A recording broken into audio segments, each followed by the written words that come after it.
అత్తమ్మ టీవీలో ఈరోజు దిబ్బ రొట్టె ఎలా తయారు చేయాలో నేర్చుకుందాం. ఎంతో రుచికరమైన ట్రెడిషనల్ హెల్దీ బ్రేక్ఫాస్ట్ రెసిపీ ఇది. ఈ రొట్టె తయారీ కోసం కావలసిన పదార్థాలు: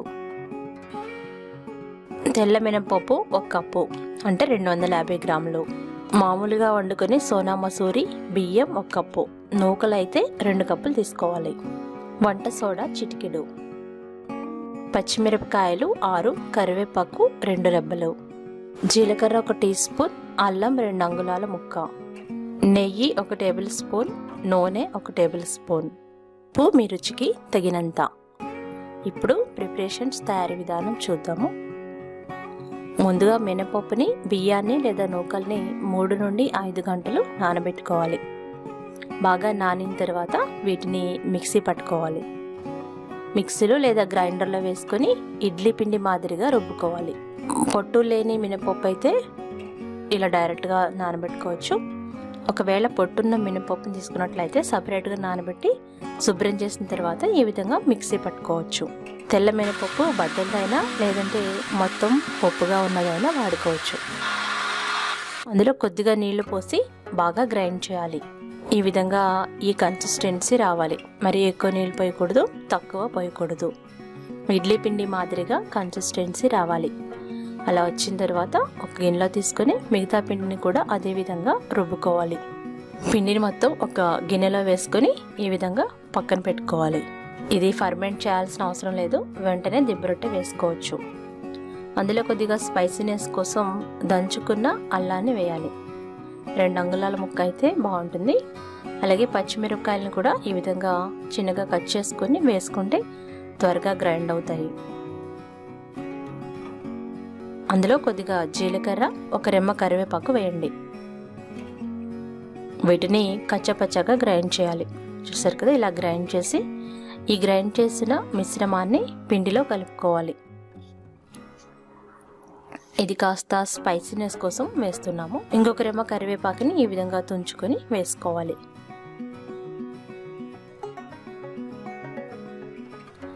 ఒక చిటికెడు వంట సోడా, రుచికి తగినంత ఉప్పు వేసుకోవాలి. ఇప్పుడు గరిటెతో బాగా ఈ మిశ్రమాన్ని కలపాలి. ఉప్పు సరిచూసుకొని అవసరమైతే వేసుకోవచ్చు. ఈ కన్సిస్టెన్సీలో రావాలి. చూసారు కదా, జారుడుగా రావాలి. మందపాటి అడుగున్న నాన్ స్టిక్ కడాయి ఏదైనా తీసుకోండి. స్టవ్ వెలిగించి ఈ కడాయి పెట్టి వేడి చేయాలి. పూర్వకాలంలో ఇనుప పాత్రలో వేసేవారు. అవి అందుబాటులో లేవు కాబట్టి మందంగా ఉన్న గిన్నె ఏదైనా వేసి కొద్దిగా నెయ్యి వేసి అలాగే కొంచెం నూనె వేసి మరిగించాలి. ఆ తర్వాత తయారు చేసి పెట్టుకున్న పిండిని డైరెక్ట్గా ఆ కడాయిలో పోసేయాలి. చూసారు కదా, ఈ విధంగా మొత్తం పిండిని కడాయిలో వేయాలి. స్పూన్తో ఈ విధంగా సర్దాలి. అంటే పై భాగాన్ని ఎగుడు దిగుడు లేకుండా చక్కగా సర్దాలన్నమాట. తర్వాత మీడియం ఫ్లేమ్లో మంటని పెట్టుకోవాలి. ఒక గ్లాసు నిండుగా నీళ్లు పోసి ఈ పిండి మధ్యలో పెట్టాలి. ఇలా పెడితే మధ్యలో ఉన్న పిండి కూడా చక్కగా ఉడుకుతుంది. ఆ గ్లాసు ఉన్నంత భాగంలో మనకి గుంటలాగా వచ్చి అక్కడ పిండి కూడా చక్కగా ఉడుకుతుంది.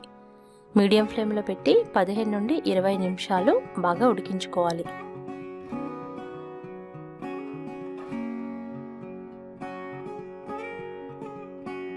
మధ్యలో ఒక్కసారి మూత తీసి చూసినట్లయితే ఈ కడాయి నుండి ఈ దిబ్బ రొట్టె విడివడుతుంది, అంటే సపరేట్ అవుతుంది. అలాంటప్పుడు మరి కొద్దిగా నెయ్యి కానీ నూనె కానీ పోసుకోవాలి. మూత పెట్టి మరలా ఉడికించుకోవాలి. దాదాపు 20 నిమిషాల పైనే ఉడుకుతుంది. చూసారు కదా, ఎప్పుడైతే సైడ్స్ ఊడి పక్కకు వస్తున్నాయో అప్పుడు ఈ విధంగా ఒక అట్ల పుల్ల తీసుకొని చెక్ చేసినట్లయితే బంగారు రంగు సైడ్స్ రావాలి. ఎప్పుడైతే ఈ దిబ్బ రొట్టె అంచులు గోల్డెన్ కలర్లోకి మారుతాయో అప్పుడు దిబ్బ రొట్టె రెడీ అయిపోయినట్టు. మధ్యలో ఉన్న గ్లాస్ని జాగ్రత్తగా తీసేయాలి. చూసారు కదా, బాగా ఉడికిపోయింది రొట్టె. ఇప్పుడు ఒక టూత్ పిక్తో టెస్ట్ చేయాలి. అంటే కేక్ ఎలా టెస్ట్ చేస్తాం అలాగా మధ్యలో గుచ్చి చూసినట్లయితే పిండి ఏమి అంటుకోకుండా ఉంటే దిబ్బ రొట్టె చక్కగా ఉడికినట్టు. ఇలా తినేయచ్చు. ఒకవేళ మీకు కావాలనుకుంటే పైన కూడా ఉడికించుకోవాలి అనుకుంటే జాగ్రత్తగా రెండో వైపు తిప్పుకొని కాసేపు ఉడికించుకోవాలి. పూర్వకాలంలో ఈ దిబ్బరొట్టె పైన ఒక మూత పెట్టి దాని మీద నిప్పులు పెట్టి ఉడికించుకునేవారు. ఇప్పుడు మనకి అలాంటి అవకాశం లేదు కాబట్టి ఆ కడాయిలోనే కొద్దిగా నెయ్యి వేసి జాగ్రత్తగా రెండో వైపు తిప్పి ఒక 2 నిమిషాలు ఉడికించుకోండి. నేను చేస్తున్న దిబ్బరొట్టె కాస్త అడుగంటుంది. ఇలా అడుగంటకుండా ఒక 5 నిమిషాల ముందే దించుకుంటే సరిపోతుంది. మరొక 5 నిమిషాలు ఉడికిన తర్వాత జాగ్రత్తగా ప్లేట్లోకి పెట్టుకోండి. అంతే, ఎంతో రుచికరమైన ట్రెడిషనల్ హెల్దీ రెసిపీ దిబ్బరొట్టె రెడీ అయిపోయింది. ఒక 5-6 నిమిషాలు చల్లారిన తర్వాత మీకు నచ్చిన ఆకారంలో కట్ చేసుకోండి. చూసారు కదా, ఎంతో చక్కటి రుచికరమైన ట్రెడిషనల్ బ్రేక్ఫాస్ట్ రెడీ అయిపోయింది. పొద్దున్నే బ్రేక్ఫాస్ట్ లాగా ఈ దిబ్బరొట్టె ముక్కలు తిన్నారంటే సాయంత్రం వరకు ఆకలే ఉండదు. దీన్ని తేనె పానకం అని దొరుకుతుంది, దాంతో మంచి కాంబినేషన్గా తినేవాళ్ళు. అది లేనట్లయితే నెయ్యి కారపొడితో తీసుకోవచ్చు, లేదంటే మీకు నచ్చిన ఏదైనా చట్నీతో కూడా సర్వ్ చేసుకోవచ్చు. పిల్లలకి లంచ్ బాక్స్లో కూడా దిబ్బరొట్టెని తయారు చేసి పెట్టండి. ఎంతో రుచికరమైన ఆంధ్ర ట్రెడిషనల్ బ్రేక్ఫాస్ట్ రెసిపీ దిబ్బరొట్టె రెడీ అయిపోయింది. ఇది మీరు ట్రై చేసి ఫీడ్బ్యాక్ పంపించండి. అత్తమ్మ టీవీ మొబైల్ యాప్ని డౌన్లోడ్ చేసుకోండి, సబ్స్క్రైబ్ కాగలరు.